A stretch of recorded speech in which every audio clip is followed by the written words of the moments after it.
of the Empire State Building. Z100, New York.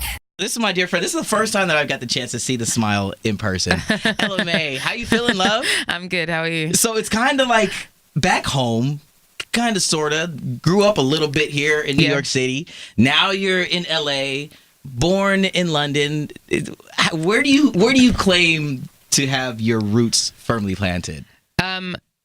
It's a bit of both, I think. London, of course, because London is where I was born and is home, and I spent most of the years of my life in London. But New York definitely holds a special place in my heart, man. I think it's the years that I was living here, I was from when I was 12 to 17. Those are like crucial years in your life. Those are pivotal. Those and I always say, I feel like if I didn't move to New York, I'd be a completely different person. For sure. So every time I come here, and I still have a lot of friends here, I have family here. So it feels like home here as well. Is it one of those family and friends type of things where it's like you make it to town and they're like, yo, girl, there's this new pizza spot on the corner. You know what I mean? Or like, oh, I need concert tickets. It's a little bit of both. I feel like when I come, if I'm not working, I try and just try and hang with my friends and my family, inside houses, and just chill, get that normal time. That's what I say. The chance to really just to reconnect and even recharge. I would imagine. Yeah, because this has been a whirlwind. Yeah, it definitely has. I mean, it's started with a couple of you might have been one of the first people that really. Not a lot of people could do Fetty Wap better than Fetty Wap.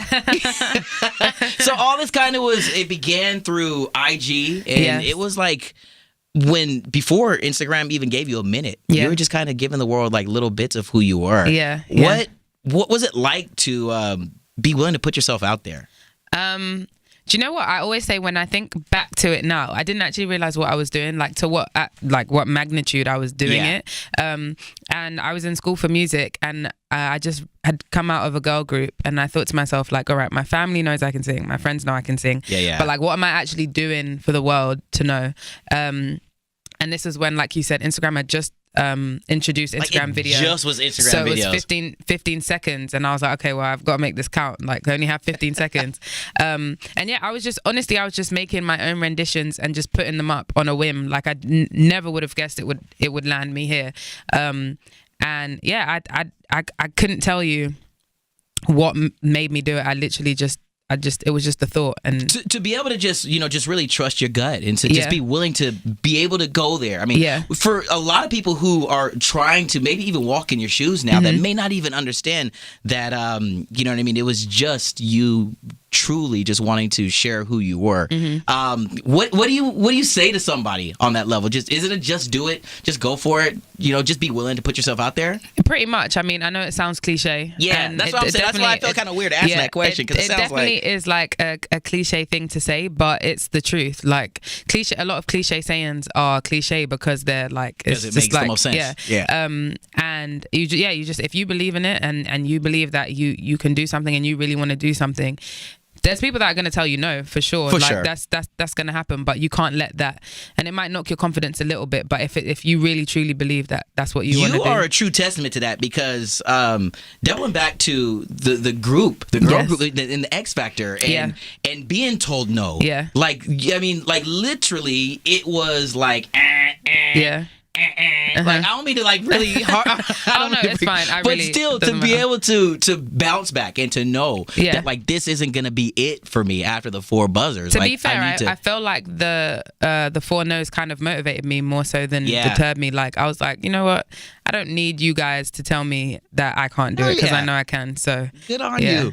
Because it's really easy to fall into that, that mode of it's time for me to just pack my bags. Yeah, and I think a lot of people give, it's definitely a great opportunity if it works for you. There's loads of success stories coming from for sure.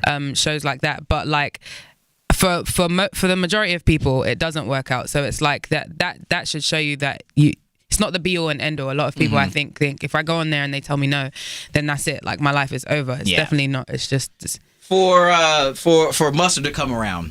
For those that don't understand, Mustard, he's dove in head first to the deep end, and really also giving you creative license with a lot of what you do. What does that mean to you as an artist to know that you have somebody like that who respects you so much to where it's here's a zip file, you got hella beats, do you? What does that mean to you? It means everything as an artist, to be honest, to have your own creative control. Yeah. I think, I'm blessed in the situation that I'm in, because not a lot of people have that same situation, especially early in their career. And Mustard took a very big chance on me. He was solely going off of my Instagram covers, and a lot of people can sing covers, but making your own music is a completely different ball game. And I think I had like 2 songs on SoundCloud when I met Mustard that he hadn't even heard. He was solely going off of my Instagram covers, and he said he just felt like there was something special about me. Yo, so he may have heard like literally 115 seconds worth of you. Yeah, and then holy crap, we got in the studio, and he kind of just, like you said, gave me the beats, and I think he just wanted to watch my process and just see how I worked and what would come of it. Yeah. And after the first studio session I had with him in New York, he was like, I have to get you out to LA. So I was back and forth to LA, and in those together it was 5 weeks. It was split up, but 5 weeks.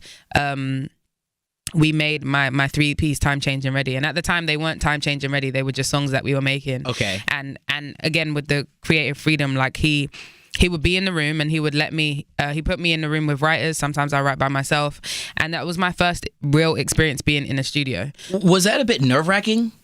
A bit, but I kind of handle pressure well, I don't think about it until after the fact. Okay. So I'm like, okay, well, I've been put in this room, so I kind of just have to do it. Got to do it. Yeah.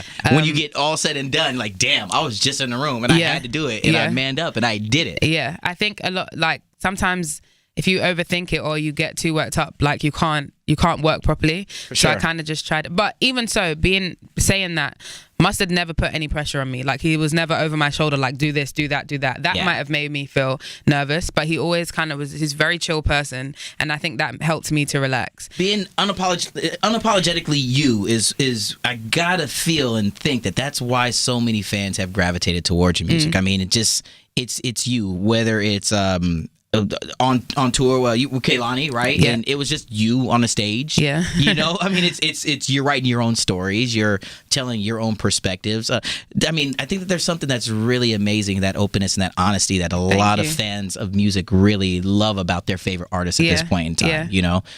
Who are some of those people? And I gotta ask the cheesy, as I'm getting to know you. I mean, who are some of those people that you pull your inspiration from? Yeah, Lauryn Hill is definitely my number one. Yeah, you went to the GOAT right there. Yo, my mum used to play her religiously. My mum had the cassette and the CD version of The Miseducation of Lauryn Hill. Yeah, because at the time we didn't have a CD player in our car. I fully remember it. So that and I was young, so at the time I didn't really understand what she was talking about, but I just felt it. And obviously, as I've gotten older and listened to it and really understand what she's saying, I'm like, this woman is the truth. Is a genius. Yeah, just well wise beyond her years. And I only recently found out that she made that album when she was 23. I'm 23, and I think about it, and I'm like, how? You better listen, girl. You better get on it. I'm like, how do you make such amazing, timeless content at 23 years old? Like, how have you? You're still like figuring out yourself at 23. I feel like, but I feel like that's why she's so amazing, because it was just raw, authentic. Like, have you taken the time to think that you could be on that same path? I mean, the same way that you have listened to her cassette, that there are young people who are listening to you who got booed up on, and they're feeling like, yo, she is speaking to a moment in my life right now, and it could become one of those. Yeah, it's funny because I only like I said, I feel like I don't take it in enough because everything just happens so quickly. For sure. But the other day I played a show, and I can't remember if it was my friends or my mum that told me that someone behind them, I think it was my friends, and this little girl standing behind them was like, oh my God, I want to be like her, or something like that. And that really touched my heart, because I'm like, I know that feeling, being a little girl growing up and just looking up to people. So to be able, it's weird that it's me. It's weird, but I'm glad that I can have that effect on people, and really because you can really change people's lives through music. You're on a path now. I mean, good Lord. When I first heard the song, I wanted to go and see the video. It allowed me to dig into the library. I mean, it's just your vocals are I mean, I'm probably not saying anything that you haven't heard before, but I'm just saying, it's just the fact that it's coming from such a genuine soul that I'm getting to meet you now and just like, damn, yeah. I'm getting goosebumps thinking to myself. The smile is so big, and just, I don't know, the energy is so right. And damn it, the accent is there too. You know what I'm saying? The last thing that I really need to find out, though, is you kind of bi-coastal. You know what I'm saying? Talking New York and California. Yeah. I don't know if you're a vegan or if you eat hamburgers, but are we talking In-N-Out or Shake Shack? Neither. I'm a pescatarian. See, I knew. All right. See, that's the easy way to tap out of that question right there, because I was going to say, we could not be friends I haven't always been pescatarian, so I can answer that question. Okay. Shake Shack. I don't like... to be honest, actually, I've never had In-N-Out. Okay. But I've heard it's very overrated, and everyone in California, don't kill me for this. And ladies and gentlemen, that's LMA. So, I'm guessing you're an In-N-Out guy. I'm from California. Oh, okay. It's in my heart. You know, it's have in my it soul. on your I got it on my chest, well, on my t-shirt. Yeah. So, but no, the best part is, though, again, just doubling back to all this, is just watching this growth. I just lastly want to leave with this. What do you really look forward to most? To either, fans really taking away from your music, or creating new fans out there? What do you look forward to most as an artist who's really coming into her own? To be honest, all of it. All of it's really exciting. I feel like pinpointing one thing leaves out so many others that just kind of it all goes into the same realm with each other. I think like meeting new fans, gaining new fans, meeting like actually meeting them in person and having people tell me how much they like this song, and I love to meet fans and go through the different, like someone will tell me this song is their favorite, then someone else will tell me a different song is their favorite, and I'm like, it's so cool to see how different everyone is, but it's at the end of the day it's all music, so everyone loves it. And you I think just nailed it. Yes, at the end of the day it's all music. Yeah. And there's people, I remember doing a show in Amsterdam, and they sung every single word, and I'm like, you guys don't even speak English as your first language, but they don't even, and some of them might not even speak English very well, but they know the words. Like, that was really what got me, and I'm like, it's really just a universal language that just...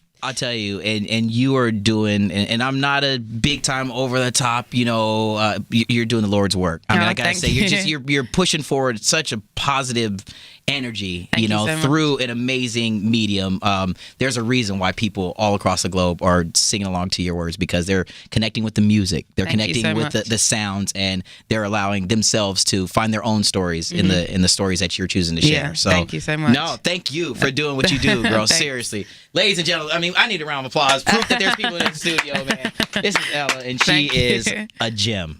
Just so you know. From the top of the Empire State Building. Z100.